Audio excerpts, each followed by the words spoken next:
Vous avez un entretien d'embauche à venir et vous vous demandez comment sortir du lot. Ne cherchez pas plus loin, cette vidéo est faite pour vous. Aujourd'hui, je vais vous révéler les secrets pour répondre avec brio aux questions d'entretien et décrocher le job de vos rêves. Eh bien, je me suis renseignée auprès de personnes autour de moi qui ont déjà eu à faire des entretiens d'embauche et j'ai pu recopier toutes les questions qui les avaient été posées et je les ai rassemblées avec les questions qui m'ont déjà été posées dans tous mes différents entretiens d'embauche. Et parmi celles-ci, j'ai tiré les 15 qui reviennent à presque tous les entretiens. Dans cette vidéo, je vais vous donner ces 15 questions qui vont vous aider à mieux vous préparer pour vos prochains entretiens, qui vont vous permettre de vous démarquer en répondant facilement aux questions, ce qui vous permettra d'obtenir votre job avec bravo. Coucou les amis, moi c'est Elvira, bienvenue dans une toute nouvelle vidéo. Sur ma chaîne, on parle de tout ce qui peut vous aider dans votre aventure en Allemagne. Lors d'un entretien d'embauche, vous êtes interrogé par deux personnes. Bon, excusez-moi parce que je vais dire il quand je vais me rappeler des hommes, je vais dire elle qui va me rappeler des femmes. Désolée pour cela déjà. Et la première personne se présente, ensuite la deuxième et ces personnes font des présentations très courtes et ensuite elles vous demandent de vous présenter à votre tour. Là vient la première question, parlez-moi de vous. Et si vous devez être plus long que eux déjà, vous devez parler de vous, parler de vos expériences, parler de ce qui est un peu dans votre CV et aussi insister sur ce qui a à y voir avec le poste en question en fait. Ce qui va plus prouver que vous êtes éligible pour le poste. Et vous devez être déjà plus long, déjà vous parler tout ce que vous pouvez. Mais les choses importantes, bien sûr, c'est en sorte qu'il n'y ait plus trop de questions à vous poser ou bien qu'ils sachent que non, ouais, cette personne, il y a une bonne idée en fait. Et la deuxième question est le plus souvent, pourquoi cette entreprise? Pourquoi nous? Qu'est-ce qui a suscité votre intérêt pour notre entreprise? Ils peuvent vous poser ça de différentes manières, mais ils vont déjà vous demander ces questions. Et pour répondre à celle-ci, il faut bien vous renseigner sur l'entreprise, sur quels produits ils font. En fait, vous allez dans les pages, en fait, vous vous renseignez bien sur l'entreprise et aussi sur Google et même sur LinkedIn. Donc, pour mieux vous préparer, comment vous allez formuler les questions d'entreprise. Ça fait que vous connaissez l'entreprise, vous connaissez ce qu'ils font et l'entreprise vous passionne déjà. Là, c'est encore un plus. Vous devez plus vous baser sur cela. Et si c'est que l'entreprise est nouvelle, ce n'est que le poste qui vous intéresse là, il faut vraiment chercher les informations pour ne pas être surpris. Et la troisième question, pourquoi cette profession? Pourquoi ce poste? Et là, vous devez juste démontrer que vous êtes capable d'obtenir ce poste, que c'est votre passion. Et ceci, ça dépend vraiment de vous. Peut-être vous avez d'autres raisons personnelles, c'est le moment de les dire, mais l'essentiel est de vous préparer à l'avance. Et la quatrième question,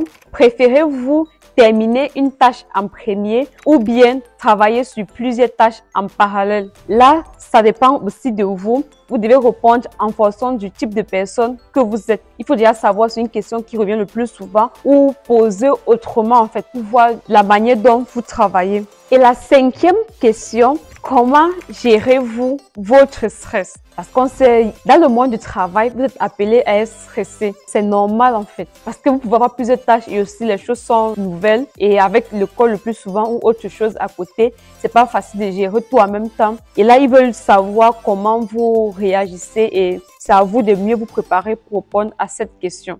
La sixième question est la suivante. Dans quelle mesure vous considérez-vous comme créatif ou innovatif? En fait, pour ce genre de questions, il faut très bien vous connaître. Et un moyen le plus facile, c'est de noter ces réponses à l'avance et de vous préparer, de répondre déjà en fait. Sinon, ce jour, vous allez vous sentir frustré, un peu beaucoup surpris là, avec la question suivante, c'est qui nous amène à la question 7. Quelles sont vos forces et vos faiblesses? Vous devez vous étudier, vous devez prendre le papier, vous notez quelles sont mes forces, quelles sont mes faiblesses pour savoir. Et aussi, quand vous parlez même de vos faiblesses, ne parlez pas des faiblesses qui vont beaucoup vous pénaliser. C'est pas toutes les faiblesses que vous devez dire en fait, c'est pas tout qui est bon à dire. Donc, il faut vous préparer pour ça en fait, à ce que vous devez dire, parce que ce sont des questions aussi qui ne manquent jamais, c'est vrai. Ces questions m'ont déjà aussi été posées. Et la huitième question, quels défis et difficultés avez-vous surmonté? C'est que dans chacune de nos vies, on a eu à traverser, on a eu des événements macabres dans notre vie. Ce qui est sûr, en tant qu'être humain, on a déjà eu à traverser beaucoup de moments dans notre vie, que ce soit dans l'école ou dans la vie personnelle.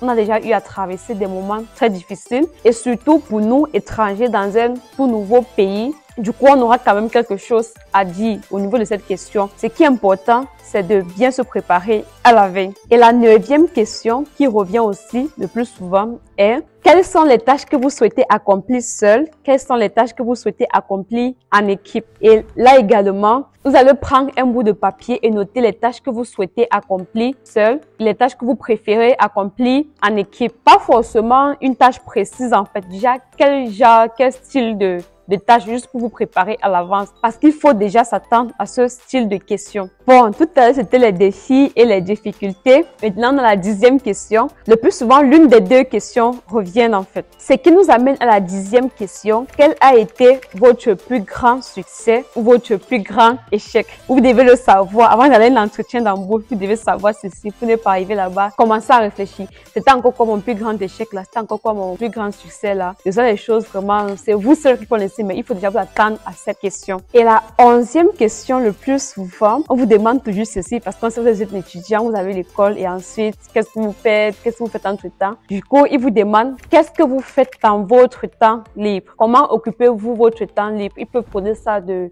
différentes manières. Qu'est-ce que vous aimez bien? Vos intérêts, vos hobbies? Qu'est-ce que vous faites pendant votre free time? Bon, tout ça. Et du coup, il faut juste vous préparer en fait comment vous allez répondre. Déjà, c'est bien que vous sachiez déjà la question en avance et vous allez mieux vous préparer à cette question. Peut-être vous avez plusieurs hobbies, vous allez classer par ordre de préférés encore parmi les préférés là. Nous passons à la 12e question. Lors de l'entretien, lorsque vous tendez déjà vers la fin, on vous demande comment est-ce que vous souhaitez travailler. Donc, avant d'aller à l'entretien, il faut déjà faire votre plan. Sinon, vous allez perdre le temps le jour de l'entretien là. Et le plus souvent, on est étonné lors de mes entretiens passés. Comme je connais, il y a qui vont me demander cette question. Je regarde mon emploi de temps en fait. J'ai fait le tableau, déjà, je pas en tête là. Il sait que sur tel jour, je peux travailler entre telle heure et telle heure. Du coup, je prends juste comme ça, je les cite une fois directement. Ils sentent que cette fille s'est vraiment préparée. Donc, c'est aussi une petite astuce parce que sinon, vous allez regarder votre calendrier ou bien regarder votre emploi de temps de l'école. Et ouais, et aussi quand est-ce que vous pouvez déjà commencer tout ça, vous allez déjà planifier. Bon, c'est vrai que l'autre là, c'est trivial.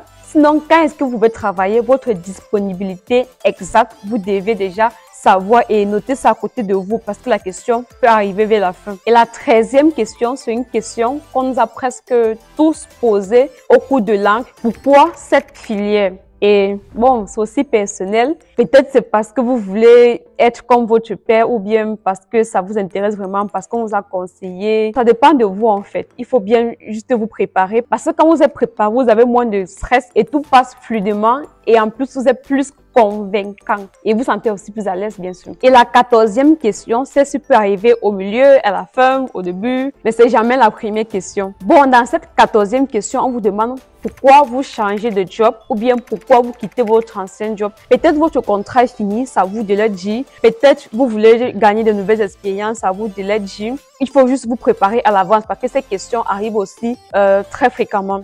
Et comme ce changement de job, pareil, il peut y avoir un changement de filière dans votre CV, ce qui était mon cas au début parce que quand je suis arrivée, je me suis d'abord immatriculée dans une filière. Le temps de bien réfléchir et de trouver ma vraie filière. Et du coup, c'est noté aussi dans mon CV parce qu'il ne peut pas dire que je ne faisais rien ce temps-là. Et on m'a aussi demandé pourquoi ce changement de filière. Et je me suis rendu compte qu'on a posé la question à plusieurs personnes qui ont déjà eu à changer de filière. Dans plusieurs entretiens, on pose toujours ces questions-là. Et je vois ici, tu as d'abord étudié telle chose et après, tu as changé en fait. Si vous avez eu à changer de filière, sachez qu'on va vous demander pourquoi. Bon, le plus souvent, moi, on m'a toujours demandé cela. Pas forcément pourquoi. Il peut juste dire, je vois ici, vous avez d'abord étudié telle filière et ensuite vous avez changé. C'est à vous de leur répondre, ah oui, j'ai étudié telle filière, mais ça m'intéresse pas vraiment. C'était pas comme je voulais, je me sentais pas à l'aise. Ou bien il n'y a pas trop d'ouverture. Il y a autant de raisons et il faut juste bien vous préparer. Et quand vous êtes arrivé jusqu'à la fin, je vais vous donner un cadeau, un gros cadeau, un bonus. Il s'agit des questions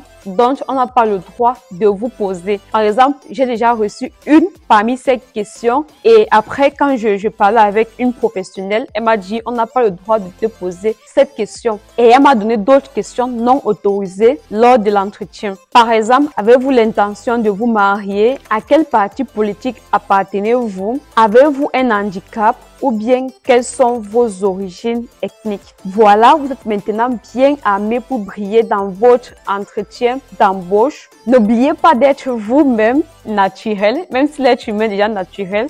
Moi, par exemple, je ne sais pas si c'est un défaut, c'est l'avantage dans des entretiens d'embauche.